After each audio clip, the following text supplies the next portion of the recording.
Subscribe करें और bell दबाएं ताकि कोई खबर रह न जाए। हम ये बात करेंगे कि महंगाई का जिन जो बेकाबू हुआ है, अब महंगाई को ख़त्म किया जाएगा या फिर गरीबों को ख़त्म करने की पॉलिसी पर हुकूमत अमल पैरा है। पहले पेट्रोल महंगा हुआ, फिर चीनी, फिर आटा, और नाजरीन अब तो सभी कुछ महंगा होता नज़र आ रहा है। अशिया खुर्दनोश की कीमतें आसमान पर हैं और ये इजाफा पिछले एक माह के दौरान शदीद हो चुका है। जून और जुलाई की अगर हम बात करें तो उसके दरमियान अचानक जिस तरीके से हर शय महंगी हुई, ये लग रहा है कि इस मुल्क से गुर्बत ख़त्म हो या नहीं, लेकिन गरीब ज़रूर ख़त्म हो जाएगा।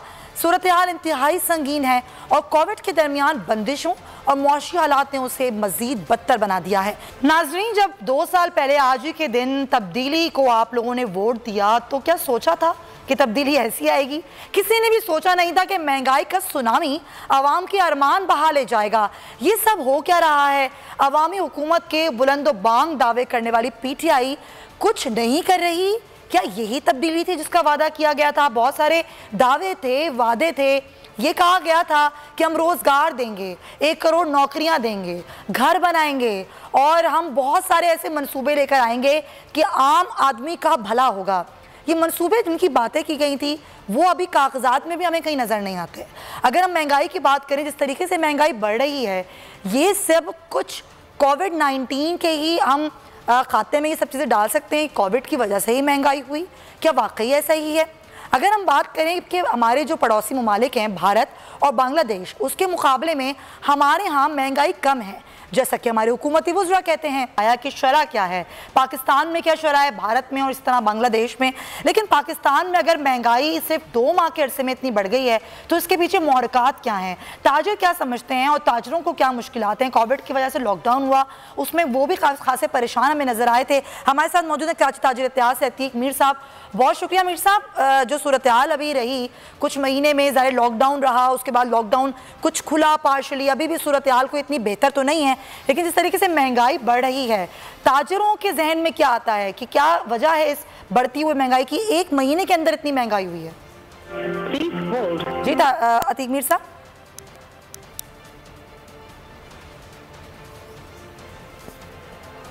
अतीक साहब हमारे साथ, लेकिन ये सूरत हाल पूरे मुल्क में ही है और हमने ये सूरत हाल जब से ज़्यादा ख़राब होती हुई देखी जब से कोरोना वायरस की सूरत हाल आई। उसके बाद बजट आया तो जिस तरीके का बजट था और जीडीपी जो थी वो माइनस में थी, तो यही कहा गया कि ये तमाम तर सूरत हाल कोविड की वजह से है। लेकिन सवाल आज हम यही उठाएंगे कि क्या सारा ही इल्ज़ाम हम कोविड को दे सकते हैं? क्या ये ठीक होगा? अगर पूरी दुनिया की मईशत ख़राब हुई तो हमारी मईशत तो पहले ज़बू आली का शिकार थी, लेकिन ज़बू आली का शिकार मईशत को मज़ीद नुकसान के सिर्फ कोविड ने पहुँचाया या हुकूमत की गलत फैसलों ने? क्या हुकूमत की पॉलिसियाँ बेहतर और हो सकती थी? क्या हम डॉलर को बढ़ने से रोक सकते थे या रोक सकते हैं? जो मनमाना इजाफा किया जा रहा है, बाबर वज़ीर-ए-आज़म कहते हैं कि माफिया कर रहा है, तो वो माफिया कौन है जिसने रातों रात पेट्रोल की कीमतों में अपना मनमाना इजाफा किया? रातों रात ये समरी जो है वो पास हो गई और पेट्रोल की कीमतें बढ़ गई। इसका असल फ़ायदा किसको होता है? जब चीनी महंगी होती है तो असल फ़ायदा किसको पहुंचता है? जब आटा महंगा होता है तो उसका फ़ायदा असल किसको पहुंचता है? इस तरीके से जब पेट्रोल महंगा होता है और दीगर अशिया खुर्दनोश महंगी होती हैं तो उसका असल फ़ायदा कहाँ जा रहा होता है? ये किसकी जेबों में जा रहा होता है? असल फ़ायदा उठा कौन रहा होता है? उसामा गाजी हमारे साथ हैं, सीनियर एंकर पर्सन, उनसे बात करते हैं। उसामा, बहुत सादे से सवालात में उठा रही हूँ, क्या आपको लगता है कि इनका सवाल ये इन सवालों के जवाब हुकूमत दे सकती है? 1 महीने के अंदर अंदर जिस तरीके की महंगाई हुई है, क्या सारा इल्ज़ाम इसको हम कोविड के ज़िम्मे डाल सकते हैं? देखिए सुमैया, आपने बड़ा अहम सवाल किया और असल वजूहात की तरफ आपने इशारा किया है। हुकूमत ये कैसे रोकेगी ये कार्टेलाइजेशन या ये जो अशराफिया जिनका गठजोड़ है, इनको कैसे रोकेगी? जब मैं मिसाल आपको देता हूँ नैब की। अब नैब में कमीशन है कि जो नैब के कवानीन हैं उनमें तब्दीली के लिए जिसने काम करना है, वो 24 रुकनी कमेटी है, उसमें ज़्यादातर वो लोग वो हैं जिन पर नैब के केसेस हैं जी। तो वो क्या कानून साजी करेंगे? इसी तरह से आप कार्टेलाइजेशन को कैसे आगे पीछे हर तरफ कार्टेल्स के रिप्रेजेंटेटिव बैठे होंगे। अगर तेल का, पेट्रोल का एक माफिया मुल्क में है तो उसका एक अहम तरीन रुकन आपके साथ बैठा हो। अगर मुल्क में सीमेंट का माफिया है तो उसका एक अहम रुकन आपके साथ बैठा हो। आटे का माफिया है तो उसके लोग आपके साथ हों। चीनी का माफिया है तो माशाल्लाह असेंबली में आधी तादाद ही उनकी हो। यानी टोटल जितने हमारे सियासतदान हैं, कम से कम उनमें से 50% ऐसे हैं कि जिनका बराह रास्त किसी ना किसी तरह से ये चीनी के हवाले से कोई ताल्लुक है, या उनकी अपनी या उनके रिश्तेदार की शुगर मिल्स हैं। तो आप कैसे एक्सपेक्ट करते हैं? कोई अपने पेट पर लात नहीं मारता, ना मारने देता है। वो हुकूमत में आते किस लिए हैं? वो इतना पैसा, करोड़ों रुपया कैसे लगाते हैं, उसके बाद फिर अरबों रुपया कमाना होता है। यानी ये चीनी या आटे की 1 रुपए किलो कीमत जब बढ़ती है तो आप सोचे कितने करोड़ों रुपया, अरबों रुपया इन लोगों की जेब में जाता है। इनको कोई कैसे हाथ डालेगा जब कानून बनाने वाले ये होंगे, जब कानून पर अमल दरामद करवाने वाले ये लोग होंगे, तो फिर कैसे होगा?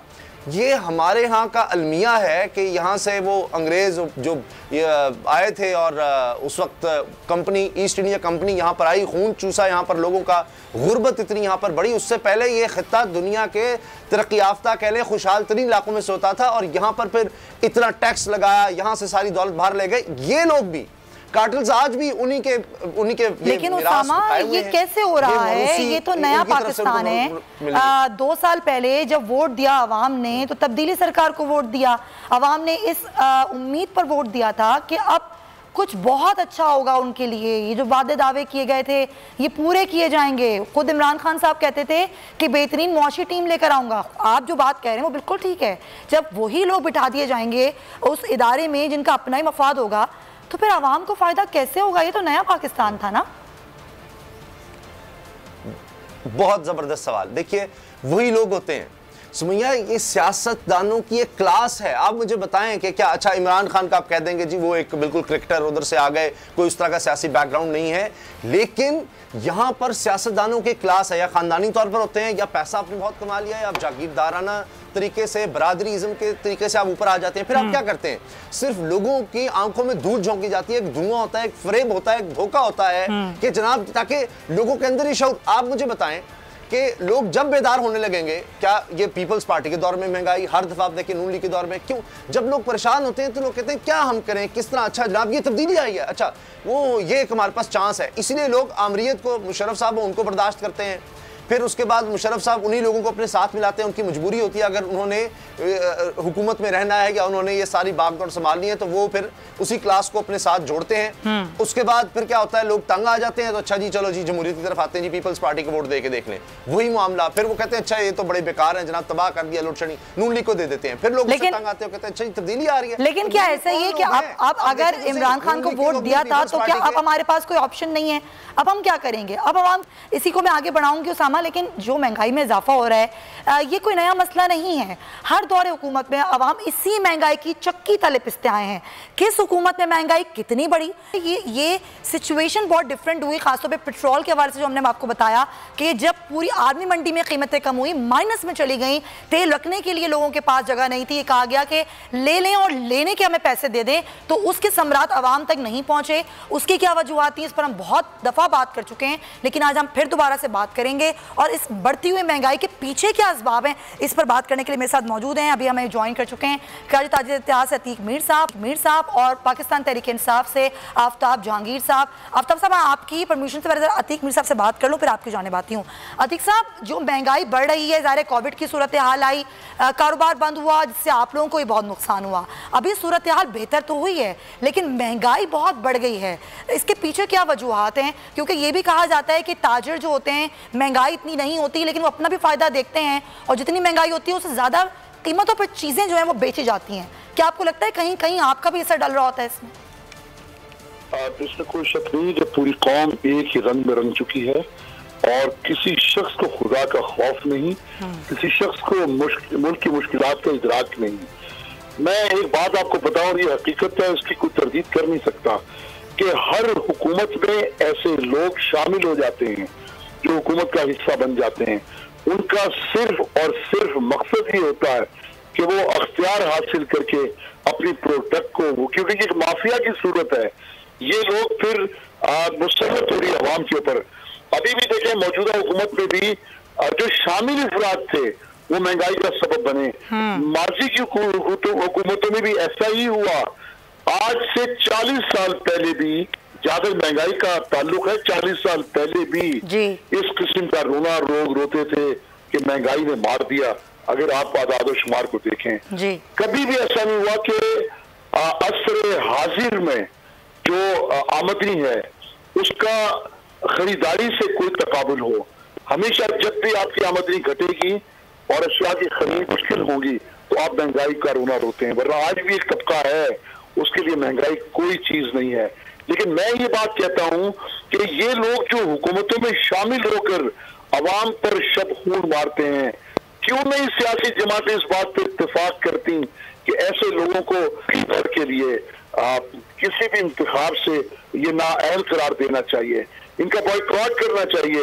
अभी मौजूदा हुकूमत में भी मैं समझता हूँ 2-4 लोगों के नामों को हुकूमत ने खुद हाईलाइट किया, पार्टी से भी साइड किया, तो ये मिसाल कायम होनी चाहिए। मैं कहता हूँ जब तक इन लोगों को सजा नहीं मिलती ये बात आएंगे नहीं। ये सिस्टम आइंदा भी चलेगा, आइंदा भी हुकूमत ये पार्टियों को सपोर्ट करते हैं, पार्टियों को फंड्स देते हैं, करोड़ों रुपए की सरमायाकारी करते हैं ताकि जब अतीक साहब आपको ऐसा लगता है, क्योंकि जाहिर है आप ज्यादा बेहतर तरीके से चीजों को देख रहे होते हैं, कि आपको ऐसा लगता है कि नहीं ऑप्शन होता हुकूमतों के पास? जब आप हुकूमत से बाहर होते हैं तो आपको नहीं अंदाजा, जब आप बैठते हैं हुकूमत संभालते हैं और आपके पास IMF के प्लान्स होते हैं और उन्हीं प्लान्स के तहत अपनी आपको मुल्क में फैसले करने होते हैं, तो आप बिल्कुल ऑप्शन लेस होते हैं। तो आपको लगता है कि बेख्तियार हो जाती है हुकूमत, नहीं होता उसके पास कुछ करने के लिए, क्या करे वो फिर? ये आपकी बात से मैं मुकम्मल इत्तेफाक करता हूँ कि जिन जिन ममालिक में दुनिया में देखिए 70 ममालिक का बेड़ा गर्क किया IMF के कर्जों ने, IMF की शराइत या सूद के कर्जों की जद में जो लोग भी आए वो फिर खुद मुख्तार नहीं रहते। अभी भी देखिए मैं समझता हूँ कि हमारे जो भी कर्ज की इक़्तिसाद हैं वो कि कुछ रीशेड्यूल हुआ 2021 या 2022 तक, मैं समझता हूँ कुछ नरमी मिली, लेकिन उसके बावजूद IMF की शराइत मौजूद है, वो उन तमाम अशिया पर कीमतें बढ़ाने के हैं जो अवाम की जरूरत है, जो महंगाई का एक सबब बनती हैं, जिसमें पेट्रोलियम मसनूआत हैं, जिसमें टैक्सेशन है, जिसमें बिजली की कीमतें हैं, गैस की कीमतें हैं। आप देखेंगे तमाम तर गैर मुनसिफाना है। अभी आपने खुद फरमाया कि दुनिया भर में तारीख की कम तरीन सतह पे तेल की कीमत आई, लेकिन हमारे यहाँ हुकूमत ने तेल की कीमतें बढ़ा दी। अच्छा सब्सक्राइब करें और बेल दबाएं ताकि कोई खबर रह न जाए।